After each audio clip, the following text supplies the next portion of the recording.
everybody, and welcome to episode 61 of our weekly live stream. Today, we are playing Subcommand. I'm not quite sure where I picked up the game. It's a 2001 Electronics Arts game, it looks like.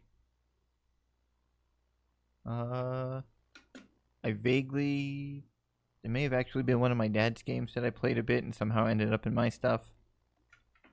But being that they don't have an older computer like I do, well, somewhat older, it's more of a new computer that I built with old parts. But it's a two disc game. It's a Windows 98, 2000, and ME game, so Windows XP is a little new for it, but the quick test I just ran seemed to let it work just fine. Hopefully we'll see. Let me hit the Twitter button before I forget. Let's see what else. Sorry that I wasn't on yesterday for our Minecraft playthrough. I was working on a bunch of other things and lost track of time. By the time I realized that, oh crap, I didn't do this, it was like 9 o'clock at night, and it's like I wasn't going to go live at 9 o'clock at night. So I figured I may do it during the week to make up with it, or just do possibly a longer one next week. Maybe depending on what time I get up and get things done, maybe I'll come on earlier and we'll go for a longer period than that. But let's dive into Subcommand and let's see what this game's about.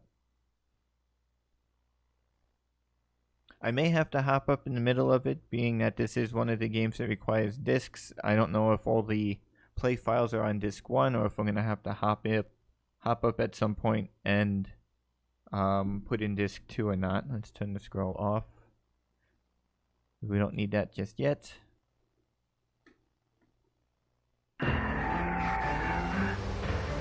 Sounds fun.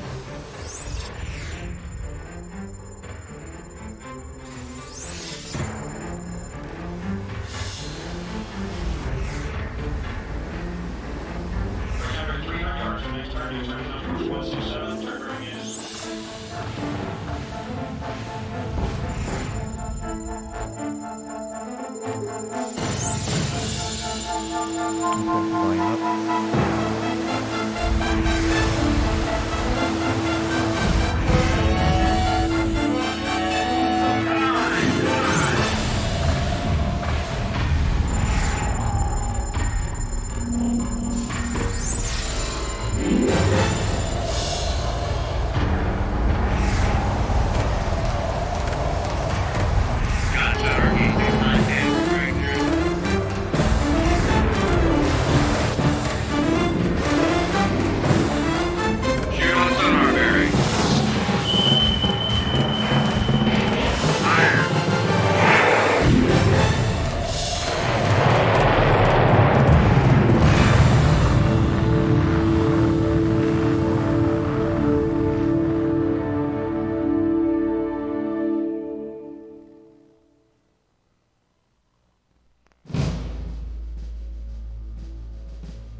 Alright, so it looks like we've got several options. We've got missions, campaign, multiplayer, which I doubt the multiplayer servers are still online, mission editor, which I'm assuming we can create our own mission, our own personal log.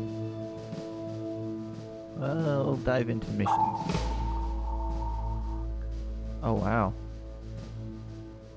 I think we'll need to do...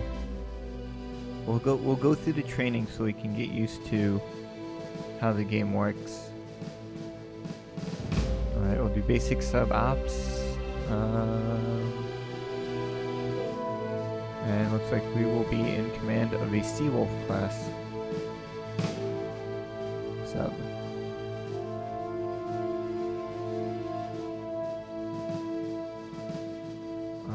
Practice various methods of changing your submarine's course, depth, and speed. Learn how to navigate between displays using the taskbar, and learn the basic game interfaces.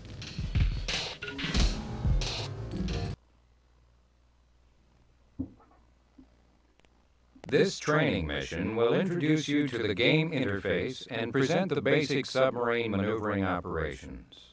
The Seawolf submarine interface will be used for all training missions. The functionality of the corresponding 688i and the Tma screens is similar to that of the Seawolf.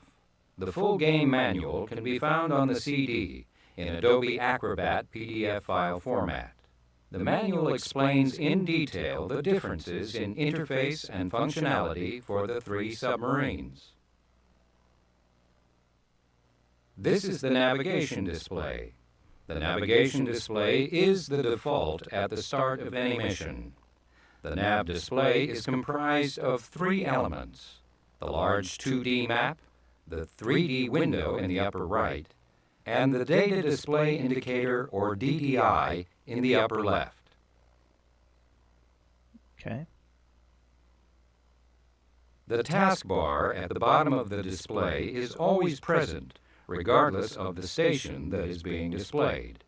The taskbar allows you to select the station you wish to display. Left-click on the far left icon on the taskbar. The station selection menu will appear. Okay. You can roll your mouse over the different icons to see what stations they represent. Find the ship control station icon and left-click on it.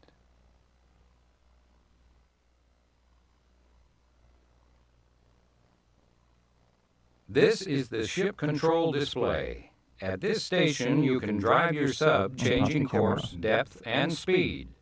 Several other functions can be ordered here, such as initiating an emergency surfacing procedure. The large compass dial on the left displays the current heading of your submarine, 120. Left-click on the compass dial at about 180. Then watch the compass dial and various digital readouts change as your submarine turns to the right to its new course.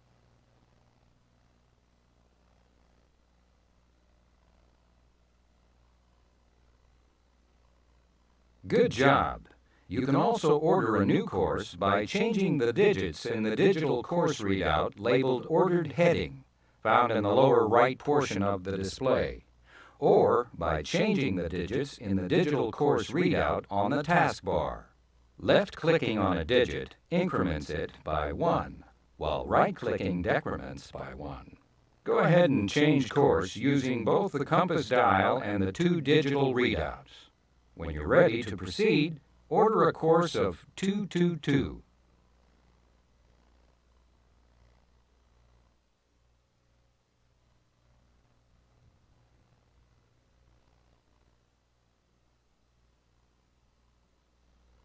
All right. Now we'll look at changing speed and depth. To change speed, change the digits in the speed digital readouts or use the engine order telegraph icons. The EOT icons are the small rectangular icons on the lower right portion of the display. Currently, the ahead 2/3 icon is selected. Roll the mouse over the icons to display the labels of the different EOT positions.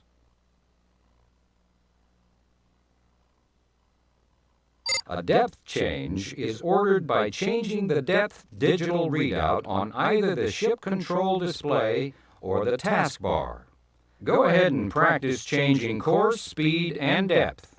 When you're ready to proceed, order your depth to 328 feet.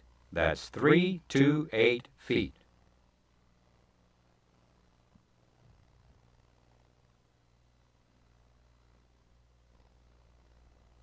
Good. Now order a speed of 16 knots. That's 16 knots.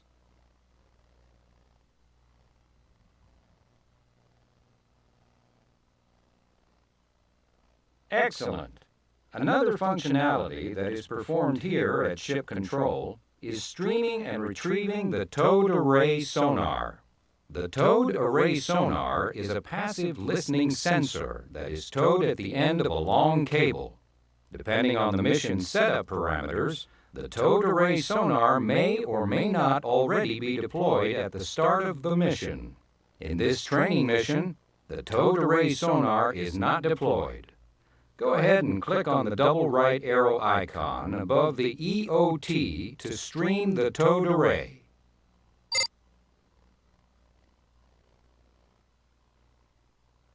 The towed array is streaming.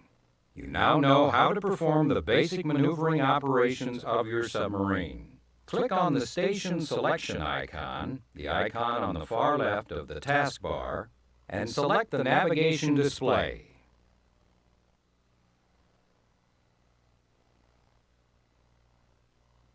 We're at the navigation display. Currently, and as the default at the start of a mission, your submarine is selected on the 2D map. The DDI displays information on the selected object. The 3D window shows the 3D view with the camera attached to the selected object.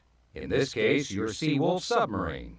You can use the control key with the 4 arrow keys to pan the camera around the selected object. Use the control key with the plus and minus keys to zoom the camera in and out. Go ahead and give it a try.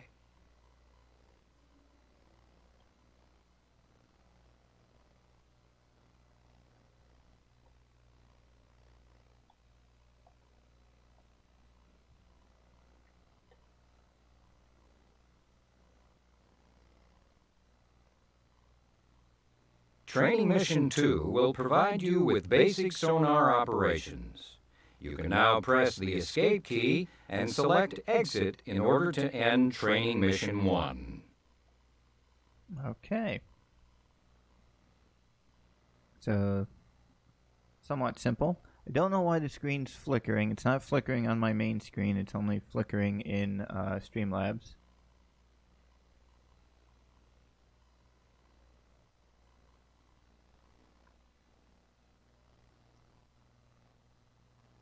Complete everything. Cool.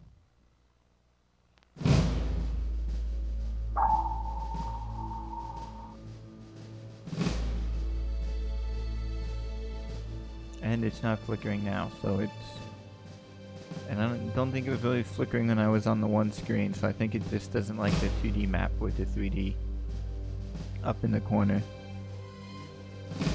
Alright, so let's do Training Mission 2.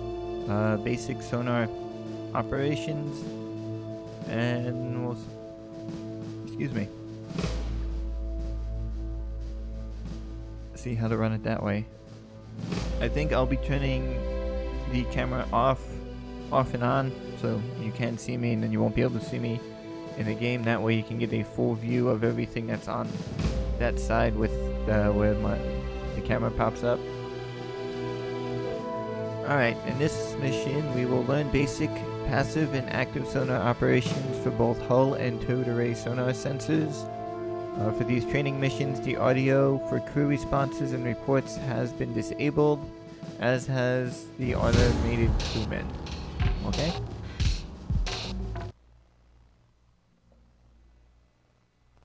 This training mission will present the basic sonar operations. Using the station selection icon on the taskbar, select the sonar station.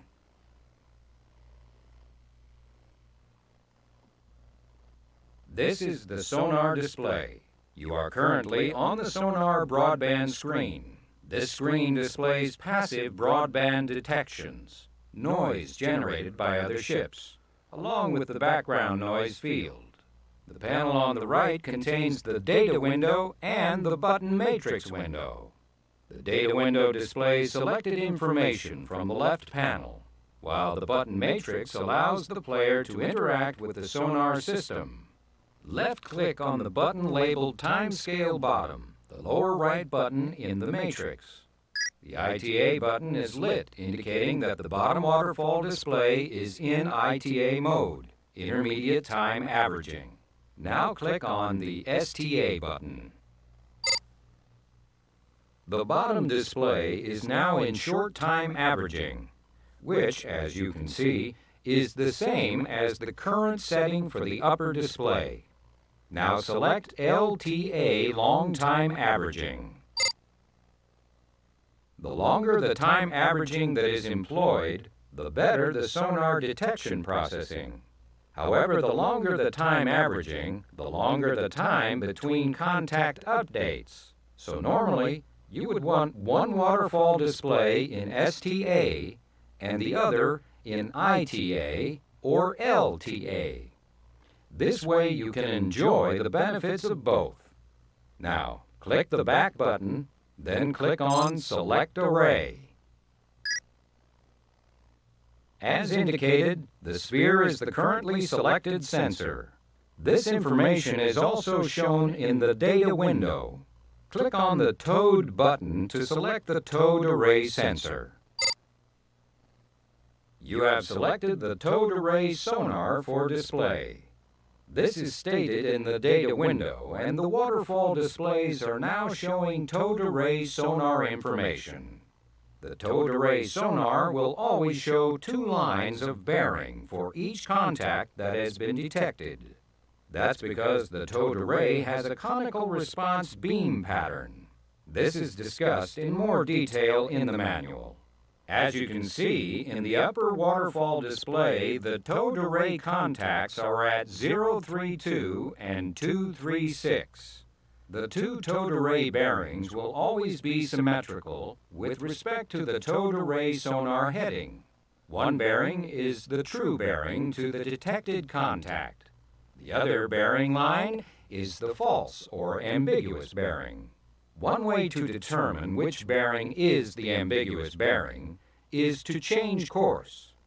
Using the taskbar, order a course of 295.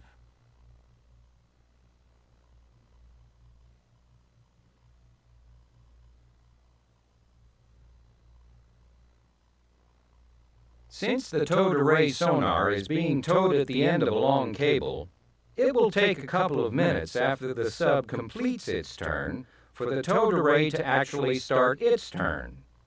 When the array does start its turn, the ambiguous bearing will shift the same number of degrees and direction as the course change. When you see this happen, slow your sub to 5 knots.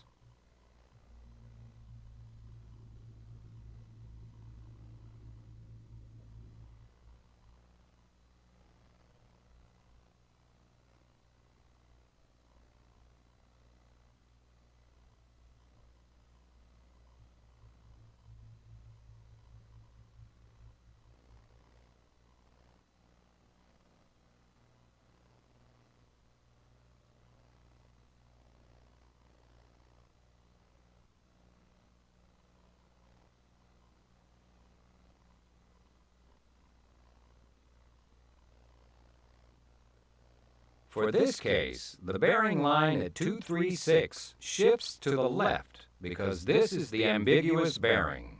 When that happens, we'll know that the contact's true bearing is 030. That bearing line will not shift.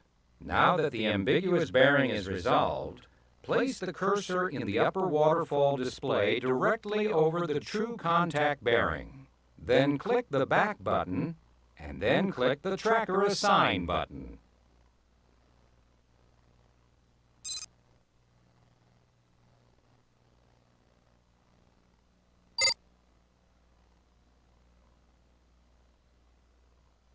Good. The data window shows that tracker I has been assigned to the contact, and that the contact has been designated as Contact Sierra 1. The towed array has 4 auto trackers, I, J, K, and L. The spherical array sonar also has 4 trackers, A, B, C, and D. Now select the narrowband display from the icons in the lower right. The narrowband screen has 3 panels on the left side of the display. The upper panel is a full 360-degree display of the broadband noise field currently around your submarine. This is the same data as the broadband display without the history. The two spikes represent the same contact as in the broadband display. The heights of the spikes on this panel represent the signal strength of the contact with respect to the background noise. Place the cursor in the upper panel directly over the peak on the right, the true contact. Lines will appear in the middle panel. These frequency lines are the narrowband components of the detected signal. The unique set of frequencies, or narrowband profile, allow for the determination of the type of ship that the contact is, or what is referred to as classification. Now click the Display Signature button on the button matrix. The database of matching profiles is displayed on the bottom panel. In place of the button matrix is the matching ship class for the displayed database profile. Use the arrow icons to page through the matching profiles. As more narrowband lines are detected, the database will narrow in on the unique matching profile and classify the contact. Now let's look at the Demon display. Select the Demon button.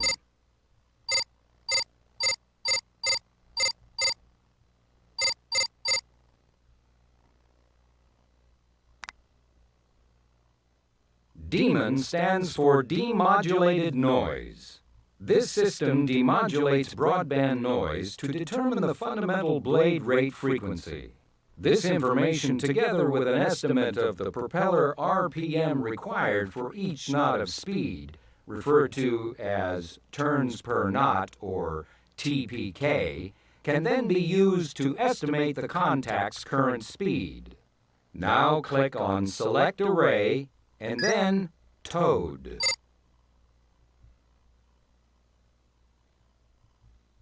You'll now see contact info in the left panel. Move the cursor over the lowest or leftmost frequency line in the display. This is the fundamental frequency of the target's blade rate. Next, select the Back button and then the Turns per Knot button. The TPKs can be found in the U.S. Naval Institute online browser. Use the Increase TPK button to set the TPK in the data window to 10. The speed readout will indicate about 13 knots. This is an estimate of the target speed based on an assumption of 10 turns per knot. You must first classify a target in order to look up its TPK value in the USNI browser. Let's go to the active display. Select the Active Sonar icon button. The active sonar transmits a sound pulse into the water, a sonar ping. Contacts are detected by listening for their sonar echo. Active sonar can be used for determining a contact's exact position, bearing, and range. However, transmitting active sonar also reveals your presence to the enemy. Select the Transmit button to start pinging. Locate the bright echo return on the left panel. Click on the echo and the cursor will move to that position. The bearing and range readout to the active contact is shown at the bottom of the display. The last sonar display is the active intercept display. This is used when another contact is using its active sonar against you. Select the Active Intercept button. If the contact were using active sonar, that information would be displayed here. Finally, using the Taskbar icon, return to the nav display. You're back on the nav screen. Zoom in on your ship. While holding down the Control key, left-click near your ship's icon on the 2D map. The display will zoom and center where you left-click the mouse. Right-clicking will zoom out. you will see a purple line with a yellow icon at the end. The yellow icon will be labeled Sierra 1. This is your towed array contact. The contact is located somewhere on this line of bearing. To estimate the range without using the active sonar requires conducting passive TMA, target motion analysis. Select or click on the yellow icon. The DDI now displays information on Sierra 1. The 3D window will show the 3D representation of contact Sierra 1. Since you have not entered a classification for Sierra 1, its 3D symbol is a wireframe sphere representing that this contact's platform type is unknown, and its platform classification is also unknown. The manual explains in detail how to set your estimate of a contact's type and classification. Passive TMA is discussed in Training Mission 3. You can now use the Escape key to end Training Mission 2. All right.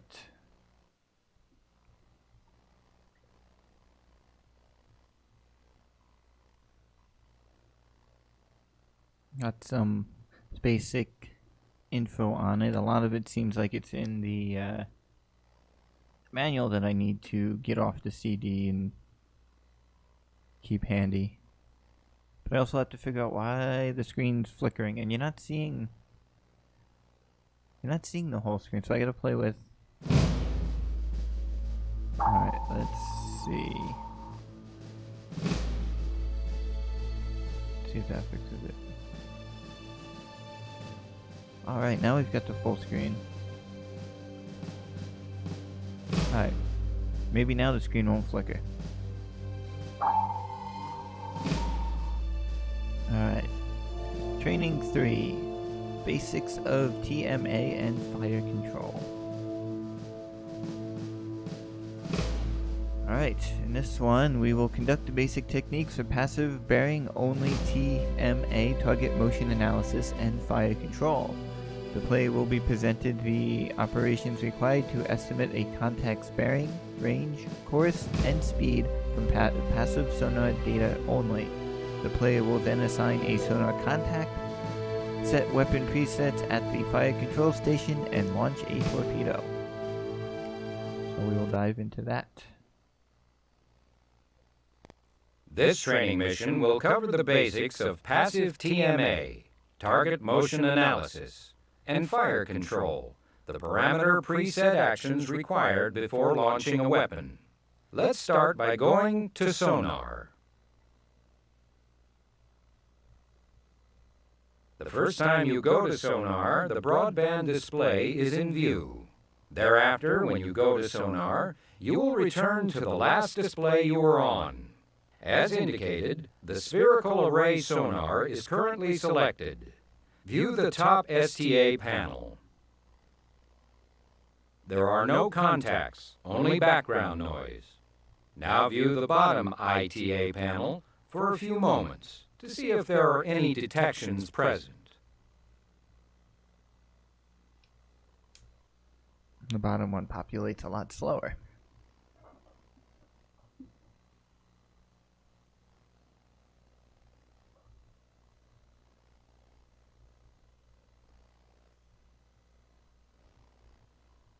Again, only background noise.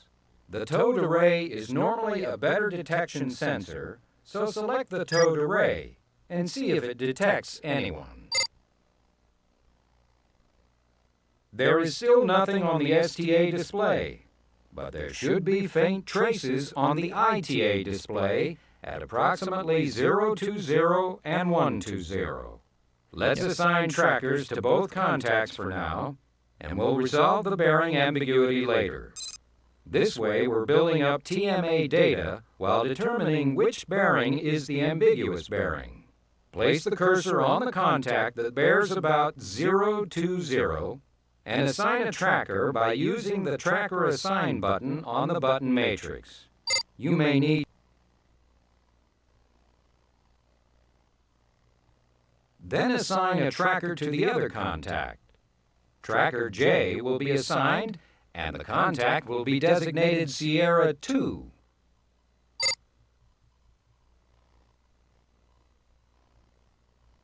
Good. You have TMA sonar trackers assigned to both contact bearings. Now go to the nav station. Zoom in on your ship, and you'll see the two lines of bearing for Sierra 1 and Sierra 2. This display can be used to keep the overall tactical picture for the various contacts you may detect.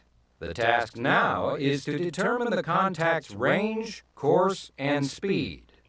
Go to the TMA station.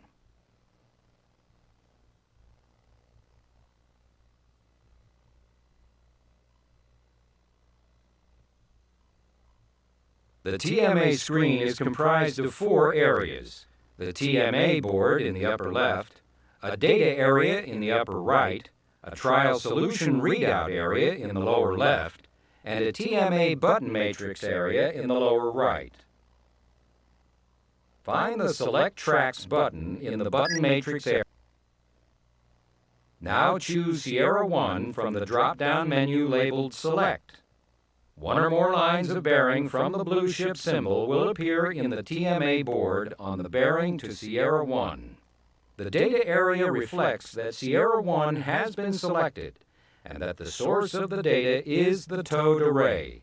Now choose Sierra 2 from the Select drop-down menu. The lines of bearing for Sierra 2 are displayed, and the readout in the data area is updated.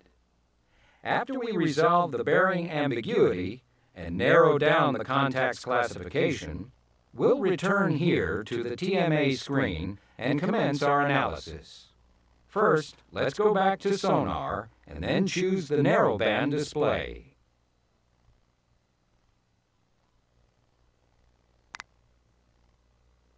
As we discussed in a previous training mission, the upper left panel is the Narrowband search window. Even though contacts are not visually present, the system is able to pull narrowband detections out of the noise field. Place the mouse in the search panel, then left-click and hold. Now move the mouse left and right, searching through the entire 360 degrees. If a narrowband contact is present, the discrete narrowband frequency lines will appear in the middle panel. Since we have broadband towed array contacts at about 020 and 120, we'll also find narrowband detections at those bearings. Move the cursor in the search window over the contact at about 120 until the narrowband lines are the brightest. The readout will then show the exact bearing to the contact. There are 2 fairly bright lines at about 50 Hz, and possibly a fainter line at about 500 Hz. The stronger the signal, the brighter the line. Now click on the Display Signature button. There are enough detected narrowband lines to narrow the classification down to being one of the large merchant ships, which tells us that the turns per knot value is about 8. The exact value for each class of ship can be found in the USNI browser entries for each ship class type. Now go to the Demon display to determine a speed estimate of the contact. Select the towed array and use 8 turns per knot to estimate the target speed.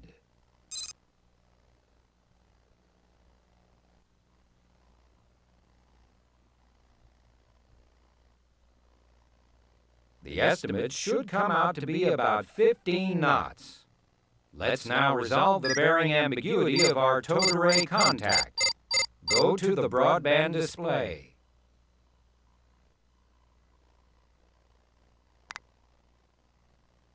Now change course to 160.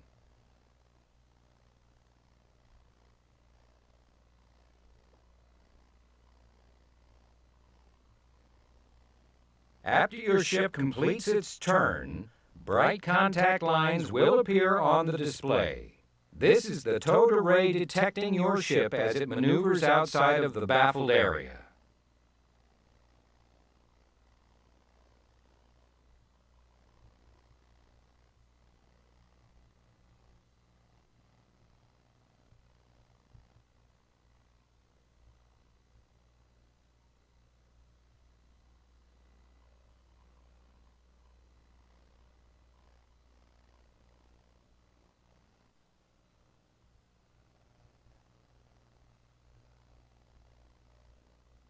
This contact will once again be masked as soon as the towed array completes its turn to 160. When this happens, you will also see the Sierra 2 contact bearings start to shift.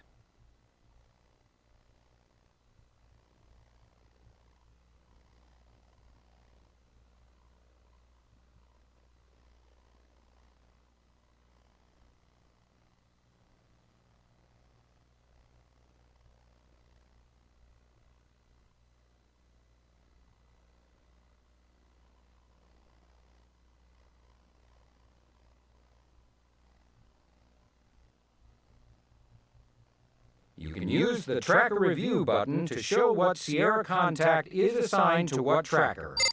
You now know that Sierra 2 is the ambiguous bearing. Now go to the TMA screen.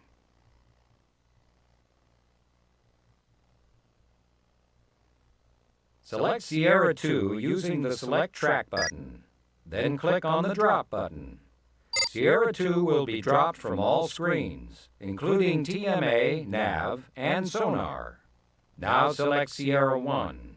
In the lower left trial solution area, set the speed to 15 knots, and then click the button next to the speed readout.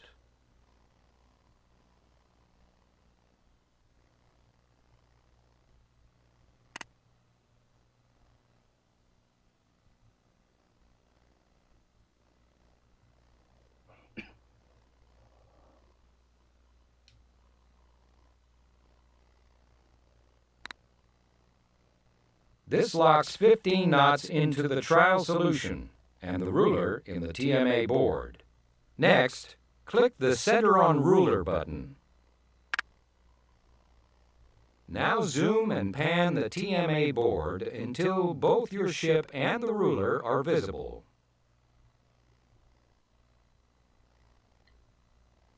You'll see that the lines of bearing are crossing at about 9 kiloyards. Since this is a lag situation, as discussed in the manual, the range at which the lines of bearing are crossing is an absolute minimum range for the contact. Crossing lines for a lead TMA leg indicate an absolute maximum range. The task now is to move the ruler to a position that minimizes the error between the observed bearing and the tick marks on the ruler. This is represented graphically by the bearing error display in the upper left portion of the TMA board. This is referred to as stacking the dots. Move the ruler outside the point where the bearings cross, because that is a minimum range. Place the oldest tick mark on the ruler on the oldest bearing line. Then rotate the ruler using the head of the arrow until the newest tick mark lines up with the newest bearing line. Keep trying different ranges and courses until you get a good dot stack.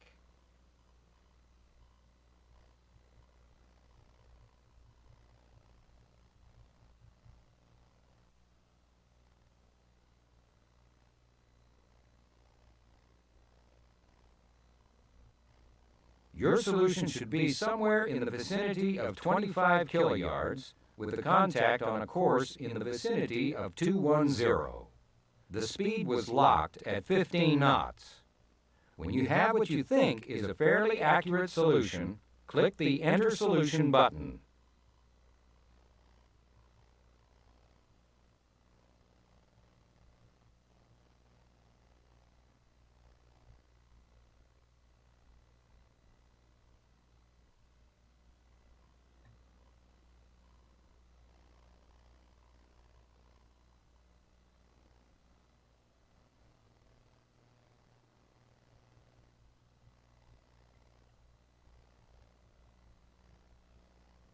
Alright, let me see. What am I doing wrong? 25 kiloyards with the contact.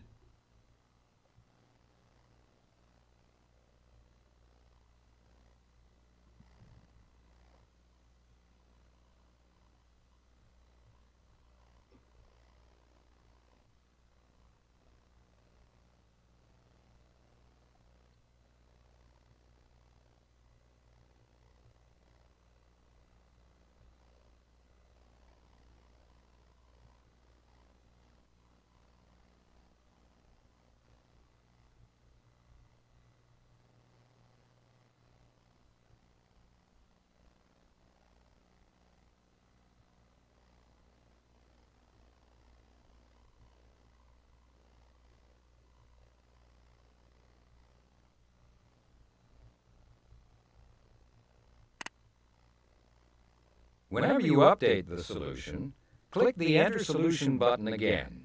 Your solution doesn't need to be perfect. A weapon's homing sonar can make up for a less than perfect firing solution. TMA is an art. You'll get better with practice. You now have a firing solution entered for Sierra 1. Before going to the fire control screens, go to the nav station.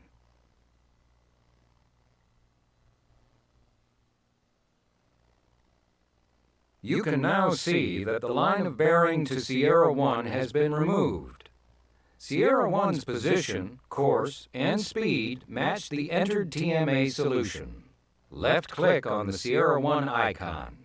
A generic sphere, or area of uncertainty, is shown in the 3D view. Now right-click on Sierra 1. Scroll to Designate Type Alliance. Select Platform Type, and then select Surface. The generic sphere will be replaced with a wireframe of a generic surface ship 3D model. Right-click on Sierra 1 again. Then scroll to Classify Contact.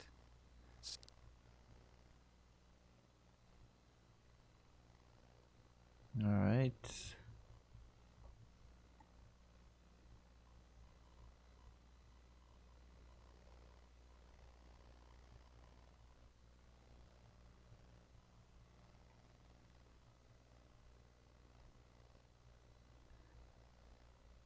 Select the oiler and click OK.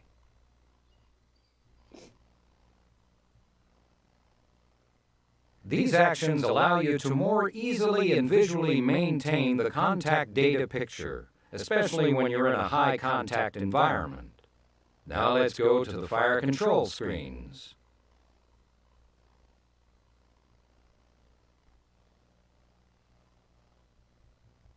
The first fire control screen is the target display screen. Zoom in on and left-click Sierra 1 if it is not already selected. At the bottom of the display are the Seawolf's 8 torpedo tubes showing the weapons loaded in each tube. Tube 1 is selected by default. The right-hand panel assigns contacts to the selected tube and allows the player to modify the default weapon preset parameters. Click the Assign Target button in the Presets panel. Sierra 1 is now assigned to Tube 1. The default presets are fine except for the RTE range, Run to Enable range. This is the range at which the torpedo's active homing sonar is activated. Too soon and the target can evade. Too late and the torpedo goes by the target without acquiring it. 50 to 75% of the launch range is a good rule of thumb. The more confident you are with your solution, the longer you can wait to enable the weapon. Go ahead and change the RTE range to about 50% of the current range. Let's see, range. Then click on the Weapon Launch Display button in the lower right. Gotta do math. Hold on. Calculator. We're looking at 262995.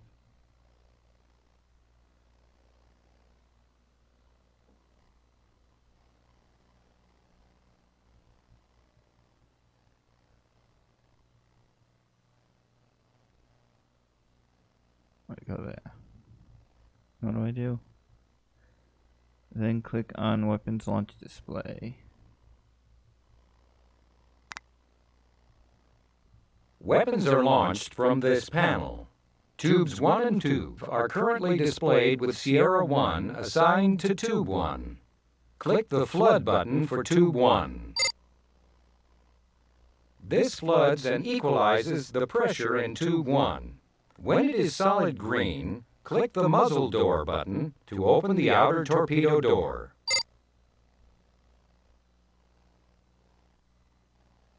When the launch button is outlined in green, click on it to launch the torpedo.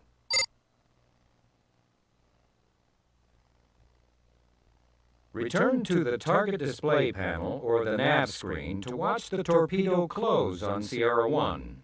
If you entered a good fire control solution, the torpedo will acquire, home in on, and sink Sierra 1.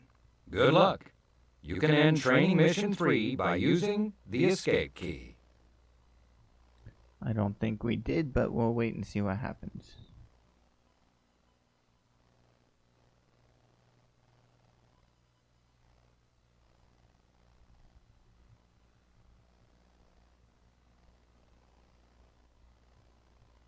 Well, it looks like it. We may have.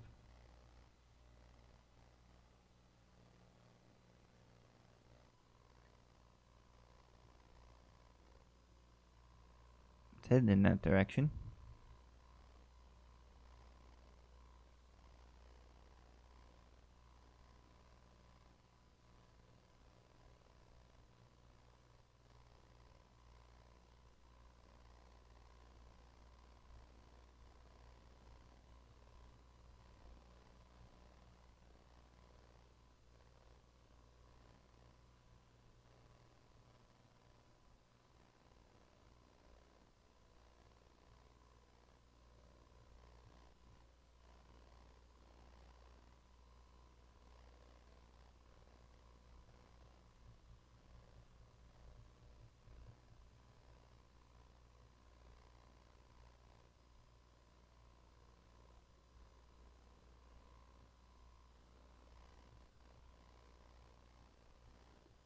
I guess we shall. I sped up the time. It's still going to take a while, so we'll wait and see if I actually hit.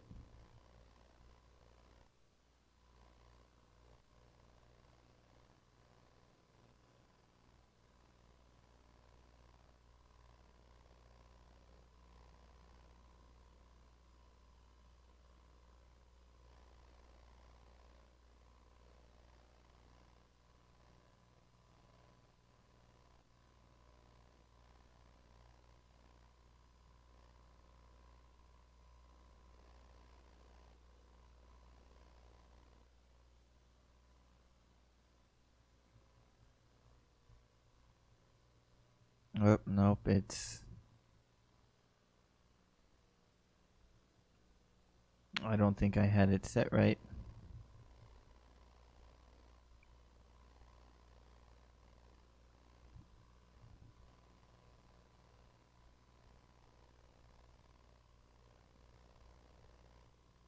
Nope.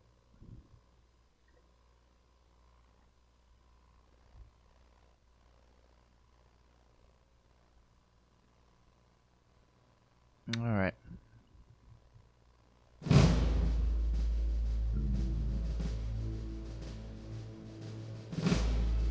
So we got somewhat the basic idea of what we need to do or how to play the game. I guess the best way now is to dive in and do we want to do a mission or do we want to do a campaign?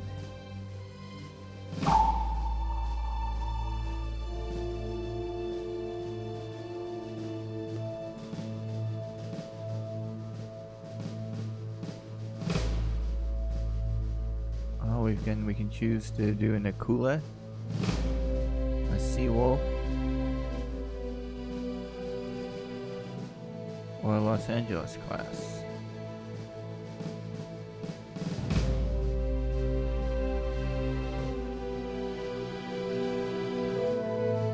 Let's do the Los Angeles class.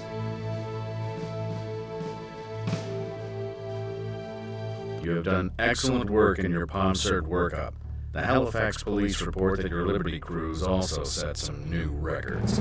On your transit home for a short final Liberty, you must provide ASW services by acting as a target for a surface action group in the operating areas. Of course, you are to conduct simulated torpedo attacks, so you should maintain the upper hand. Give them a chance. They're only skimmers. You are ordered to conduct exercises with a SAG consisting of the Underwood and the Arleigh Burke. Conduct simulated attacks from periscope depth. Be careful not to actually fire a weapon. Don't let the range get less than 4,000 yards, because in a real attack you might be detected. The SAG is located northwest of your position and is proceeding to the east-southeast. Proceed northeast to intercept their track. A more direct approach risks running aground. Continue simulated attacks until otherwise directed. There are reports of an Akula in the area. Be alert for intruders and do not allow yourself to be detected. Comsublant will send a message for completion of the exercise. You should continue the practice torpedo attacks until receipt of this message.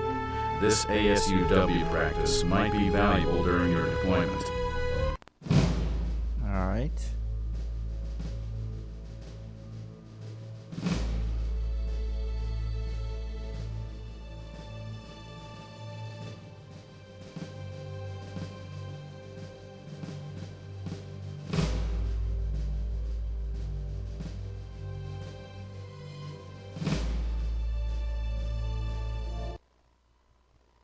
Let's see what happens.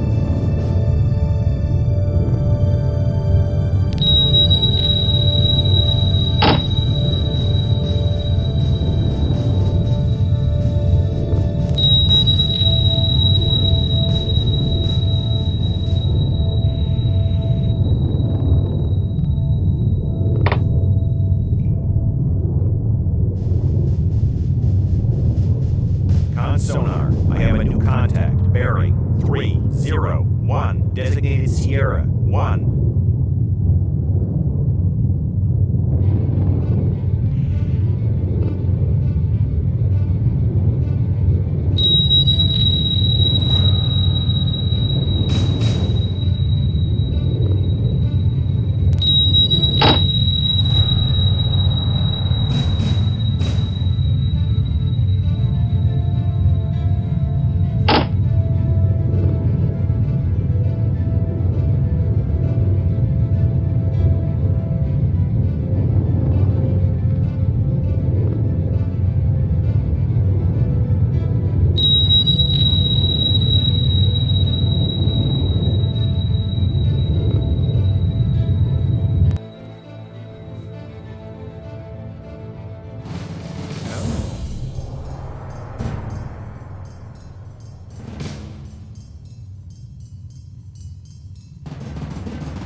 Make turns for 15 knots. Maneuvering, aye.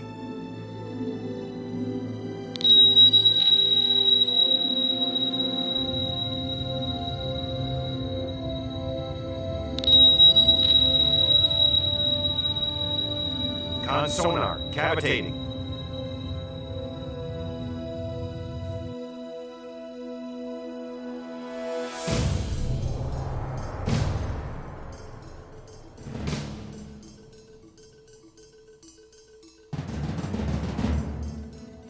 Come left to course 300. LMI. Oh no, wrong way.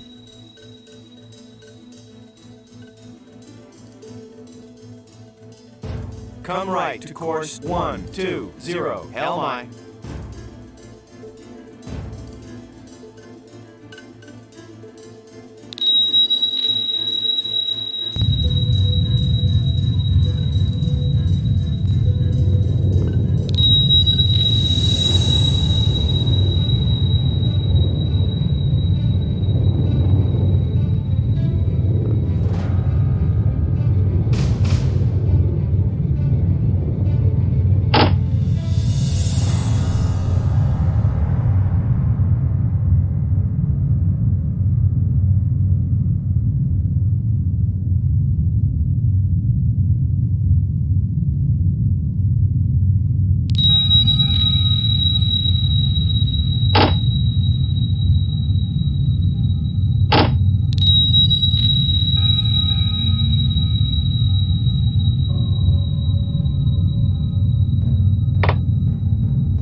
on sonar. I have a new contact. Bearing 305. Designated Sierra 4.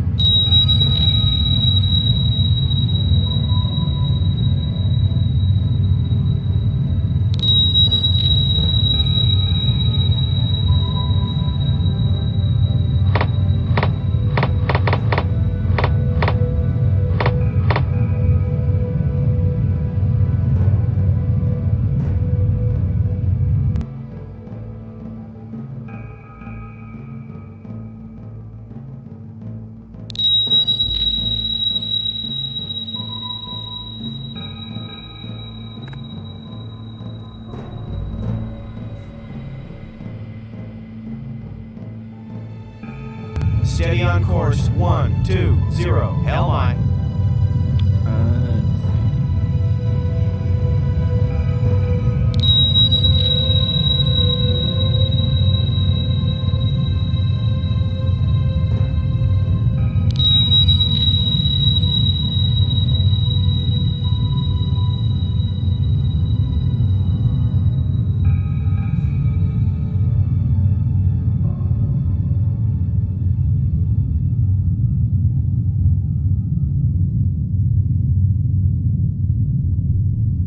Come left to course 090. Hell, come right to course 122. Hell I.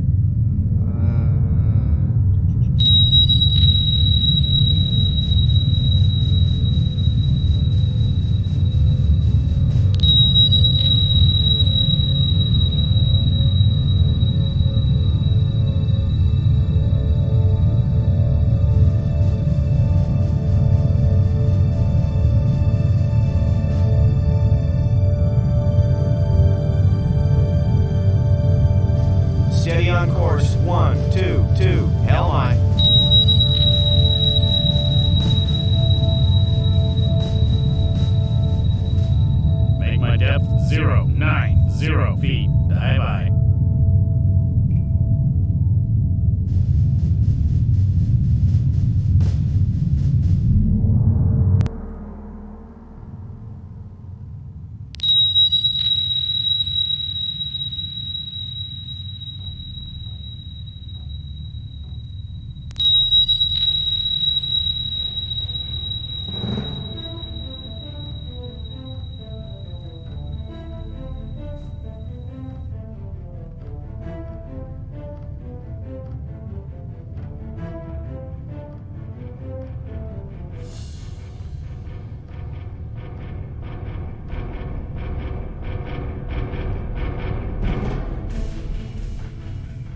west, keep it a watch eye.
Make turns for 10 Lowering all knots. maneuver. And we crashed. Well, I guess that was a quick look into the Subcommand game. It's definitely something I'm gonna have to play a little bit more to get used to and figure out actually correctly how to play. I'll have to dig into the manual as well. Let's see.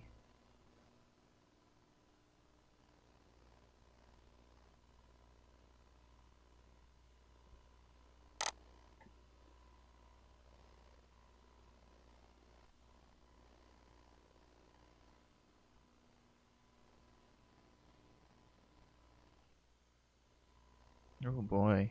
Alright, zoom out a bit.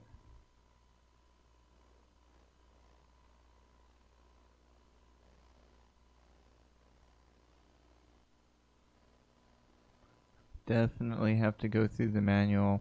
Wow, 208-page manual. I actually think this game came with a book I might have somewhere. In a box somewhere. I may actually have the printed manual. But definitely something that I am going to need to dive into a little bit more to get the handle of how to play the game. The tutorials were somewhat informational, but a lot of it said, "Oh, for more information, I'll go read the manual." And that. So this is a particularly technical game. So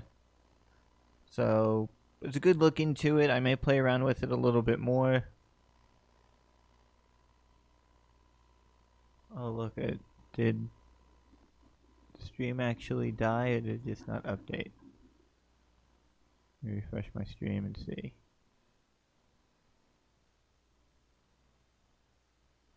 Oh, okay, it did update.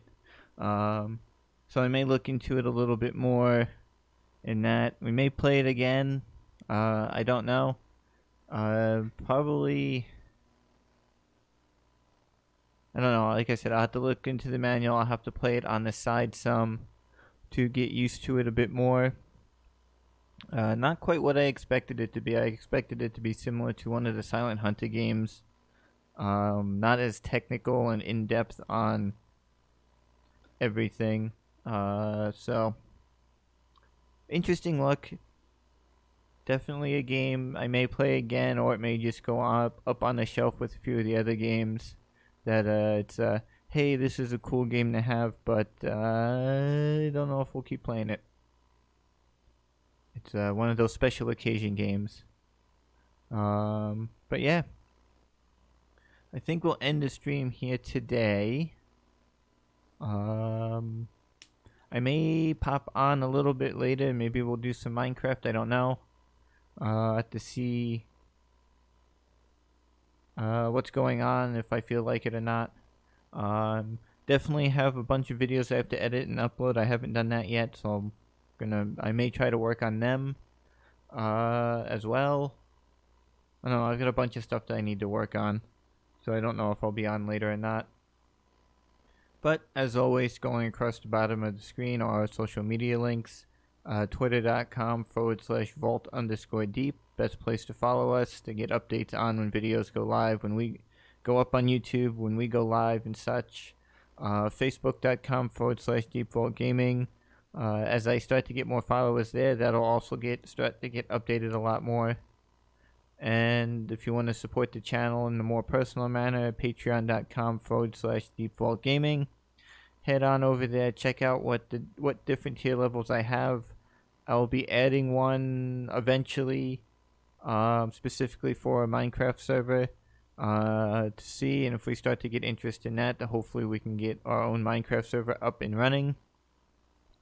Probably not before the end of this year, but who knows, if there's a whole lot of support for it, then I will definitely get it up and going sooner rather than later. But if it's a slow growing process, then it'll probably be sometime next year.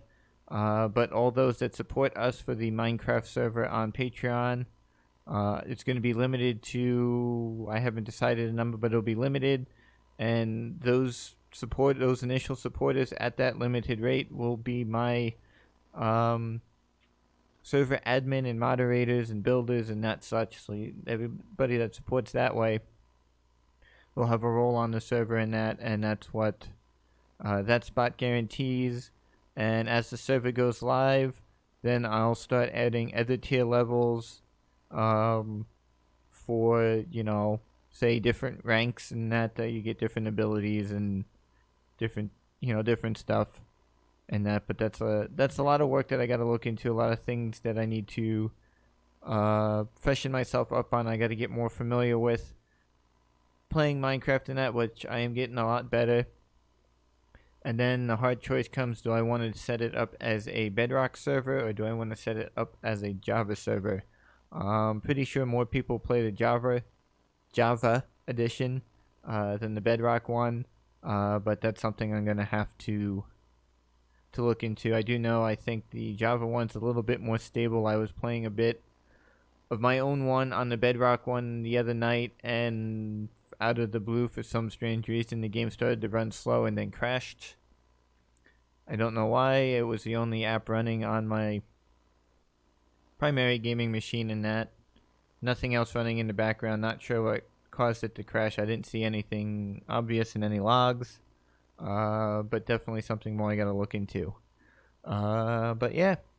So enjoy the rest of your Sunday. Stay safe. Have a good week coming up. And hopefully I won't be too busy next Saturday, and we can dive back into our Minecraft world on Saturday, and then we will be dive into our weekly live stream, which looks like next Sunday we're going to be playing Farming Simulator 19. I think we've played 19. I know we've played a bunch of my Farming Simulator 15. But I'm not sure if we've played any of the newer version that I got a while ago. It was actually a Epic Store sale where it was offered for free, and it's like, ooh, I grabbed it. There's interesting titles come up as for their free sale on the Epic Store. I've been grabbing them if they're ones that I wanted and that. So we'll be playing that next week. And yeah. So have a great week. Have a great rest of your Sunday. Have a great week coming up. Stay safe in that, and I will see you all here again next weekend.